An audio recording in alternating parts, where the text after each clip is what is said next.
नमस्कार दोस्तों, आप देख रहे हैं AP education centre YouTube channel, जहां सफलता की तैयारी होती है सही दिशा और सटीक सवालों के साथ। आज की इस वीडियो में दोस्तों हम लोग भूगोल के 20 महत्वपूर्ण प्रश्नों को देखेंगे और आज की इस वीडियो का टॉपिक है भारत की स्थिति एवं विस्तार, जो हर एक प्रतियोगी परीक्षा के लिए बेहद उपयोगी है। तो चलिए शुरू करते हैं आज का ज्ञानवर्धक सफर। और हाँ दोस्तों, अगर आपको वीडियो पसंद आए, अच्छी लगे तो वीडियो को लाइक कर दीजिएगा और साथ ही साथ चैनल को भी सब्सक्राइब कर लीजिएगा, क्योंकि दोस्तों इस चैनल पर आपको रोजाना जो है टॉपिक वाइज यानी चैप्टर वाइज दोस्तों क्लास कराई जाती है, जो आपके आने वाले सभी एग्जाम के लिए महत्वपूर्ण रहता है। तो चलिए वीडियो को शुरू करते हैं। चलिए मेरे प्यारे साथियों, पहला प्रश्न आपके स्क्रीन पे है। प्राचीन भारतीय भौगोलिक मान्यता के अनुसार भारतवर्ष किस द्वीप का अंग था? Very very important question. मेरे प्यारे साथियों, मैं आपको बता दूं कि इस वीडियो में जितने भी प्रश्न लिए गए हैं, अगर आपको किसी भी प्रश्न का आंसर पहले से पता रहता है तो अपना इसको कमेंट बॉक्स में जरूर दीजिएगा, ठीक है। तो चलिए इस प्रश्न का सही आंसर देने का प्रयास करिएगा। प्राचीन भारतीय भौगोलिक मान्यता के अनुसार भारतवर्ष किस द्वीप का अंग था? तो मेरे प्यारे साथियों, मैं कहूँगा ये जम्बू द्वीप का अंग था। यानी इस प्रश्न का जो सही आंसर बनेगा दोस्तों, ऑप्शन बी बनेगा। चलिए क्वेश्चन नंबर 2 देखिएगा। सर्वप्रथम इंडिया शब्द का प्रयोग जो है भारत के लिए किस भाषा में किया गया? बहुत ही अच्छा प्रश्न है दोस्तों। सर्वप्रथम इंडिया शब्द का प्रयोग जो है भारत के लिए किस भाषा में किया गया? तो दोस्तों ये ग्रीक भाषा में किया गया, यानी ऑप्शन बी बन जाएगा इस प्रश्न का बिल्कुल सही आंसर। चलिए क्वेश्चन नंबर 3 देखिएगा। भारत की मुख्य भूमि की दक्षिणी सीमा है? तो दोस्तों भारत की मुख्य भूमि की दक्षिणी सीमा जो है ये 8 डिग्री 4 उत्तरी अक्षांश है, यानी ऑप्शन सी हो जाएगा इस प्रश्न का बिल्कुल सही आंसर। चलिए क्वेश्चन नंबर 4 देखिएगा। भारतीय मानक समय आधारित है? तो दोस्तों भारतीय मानक समय किस पे आधारित है? चलिए फटाफट आंसर दीजिएगा। भारतीय मानक समय आधारित है, तो दोस्तों भारतीय मानक समय आधारित है 82 डिग्री 30 पूर्व देशांतर पर, ठीक है। 82 डिग्री 30 पूर्व देशांतर पर आधारित है, यानी ऑप्शन सी बनेगा इस प्रश्न का बिल्कुल सही आंसर। चलिए क्वेश्चन नंबर 5 देखिएगा। भारत का प्रमाणिक समय उस स्थान का स्थानीय समय है जो स्थित है? चलिए बताइए दोस्तों, जो स्थित है किस शहर में? भारत का प्रमाणिक समय उस स्थान का स्थानीय समय है जो किस शहर में स्थित है? तो दोस्तों ये इलाहाबाद यानी प्रयागराज में स्थित है, यानी ऑप्शन सी बनेगा इस प्रश्न का बिल्कुल सही आंसर। चलिए क्वेश्चन नंबर 6 देखिएगा। इंडियन स्टैंडर्ड टाइम और ग्रीनविच मीन टाइम में कितना का अंतर है? चलिए इस प्रश्न का सही आंसर दीजिएगा। प्रश्न बहुत ही महत्वपूर्ण है दोस्तों। इंडियन स्टैंडर्ड टाइम और ग्रीनविच मीन टाइम में कितना का अंतर है? तो दोस्तों ये 5 घंटे 30 मिनट का अंतर है, यानी ऑप्शन सी बनेगा इस प्रश्न का बिल्कुल सही आंसर। चलिए क्वेश्चन नंबर 7 देखिएगा। भारत का ध्रुव दक्षिणी भाग की भूमध्य रेखा से दूरी कितनी है? चलिए इस प्रश्न का सही आंसर क्या बनेगा दोस्तों? फटाफट आंसर दीजिएगा। भारत का ध्रुव दक्षिणी भाग की भूमध्य रेखा से दूरी कितनी है? तो दोस्तों ये 876 किलोमीटर है, यानी ऑप्शन सी बनेगा इस प्रश्न का बिल्कुल सही आंसर। चलिए दोस्तों क्वेश्चन नंबर 8 देखिएगा। भारत की स्थलीय सीमा की लंबाई कितनी है? Very very important question. ये प्रश्न दोस्तों आपके हर एग्जाम में बार बार रिपीट होते हैं। भारत की स्थलीय सीमा की लंबाई कितनी है? तो मेरे प्यारे साथियों ये 15,200 किलोमीटर है, यानी ऑप्शन डी बनेगा इस प्रश्न का बिल्कुल सही आंसर। चलिए अगला प्रश्न देखिएगा दोस्तों। द्वीपों सहित भारत के तट रेखा की लंबाई कितनी है? चलिए इस प्रश्न का सही आंसर दीजिएगा। द्वीपों सहित भारत के तट रेखा की लंबाई कितनी है? तो दोस्तों 7,516.5 किलोमीटर है, यानी ऑप्शन सी हो जाएगा इस प्रश्न का बिल्कुल सही आंसर। ये आपको ध्यान देना है। द्वीपों सहित जो द्वीप हैं, द्वीपों सहित भारत के तट रेखा की लंबाई जो है 7,516.5 किलोमीटर है। चलिए दोस्तों क्वेश्चन नंबर 10 देखिएगा। भारत की उत्तर से दक्षिण तक की लंबाई कितनी है? भारत की उत्तर से दक्षिण तक की लंबाई कितनी है?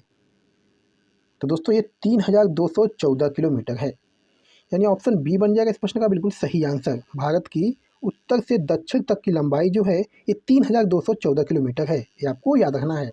चलिए दोस्तों क्वेश्चन नंबर 11 देखिएगा। भारत की पूर्व से पश्चिम तक की लंबाई कितनी है? भारत की पूर्व से पश्चिम तक की लंबाई कितनी है? तो दोस्तों ये 2,933 किलोमीटर है, यानी ऑप्शन ए बनेगा इस प्रश्न का बिल्कुल सही आंसर। भारत की पूर्व से पश्चिम तक की लंबाई जो है 2,933 किलोमीटर है। चलिए दोस्तों क्वेश्चन नंबर 12 देखिएगा। भारत की तट रेखा की लंबाई कितनी है? चलिए इस प्रश्न का सही आंसर दीजिएगा। भारत की तट रेखा की लंबाई कितनी है?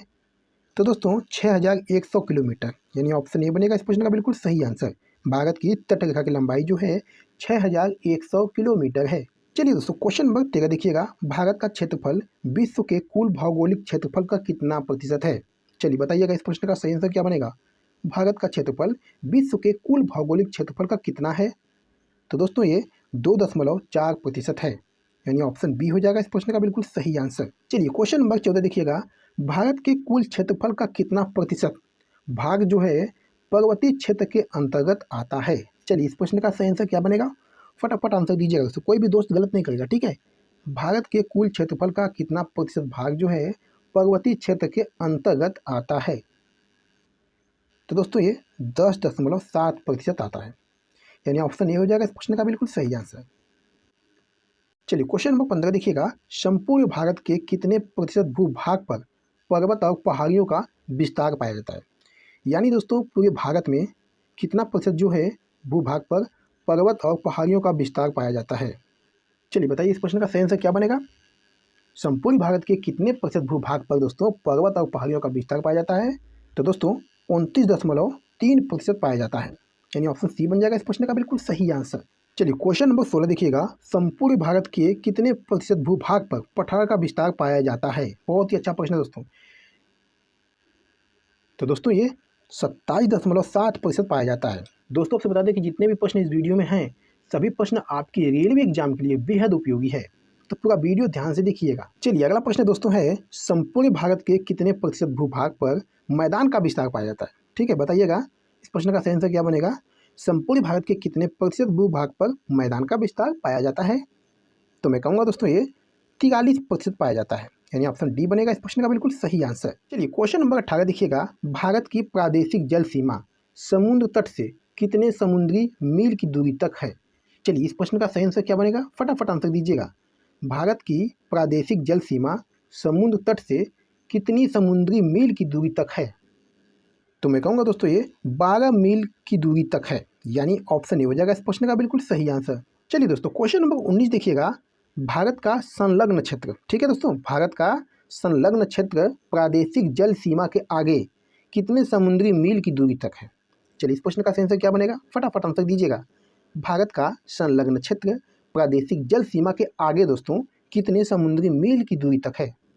तो मैं कहूँगा दोस्तों ये 24 मील की दूरी तक है, यानी ऑप्शन बी बनेगा इस प्रश्न का बिल्कुल सही आंसर। चलिए दोस्तों इस वीडियो का लास्ट क्वेश्चन है, भारत का एकांतिक आर्थिक क्षेत्र, ठीक है दोस्तों, भारत का एकांतिक आर्थिक क्षेत्र संलग्न क्षेत्र के आगे कितनी समुद्री मील की दूरी तक है? चलिए इस प्रश्न का सही आंसर क्या बनेगा? भारत का एकांतिक आर्थिक क्षेत्र संलग्न क्षेत्र के आगे कितने समुद्री मील की दूरी तक है? तो मैं कहूँगा दोस्तों ये 200 मील की दूरी तक है, यानी ऑप्शन बी बनेगा इस प्रश्न का बिल्कुल सही आंसर। ये आपको याद रखना है दोस्तों, भारत का एकांतिक आर्थिक क्षेत्र संलग्न क्षेत्र के आगे कितनी समुद्री मील की दूरी तक है? तो दोस्तों ये 200 मील की दूरी तक है, ठीक है। तो मेरे प्यारे साथियों वीडियो को समाप्त करते हैं। आज की वीडियो में बस इतना ही। वीडियो आपको कैसी लगी? अगर वीडियो को अच्छी लगी है, पसंद आई है, तो वीडियो को लाइक कर दीजिएगा और एक प्यारा सा कमेंट कर दीजिएगा, जिससे हमें पता चले कि आपने पूरा वीडियो देखी है। तो चलिए फिर मिलते हैं आपसे अगली वीडियो में किसी महत्वपूर्ण टॉपिक पे। तब तक के लिए धन्यवाद।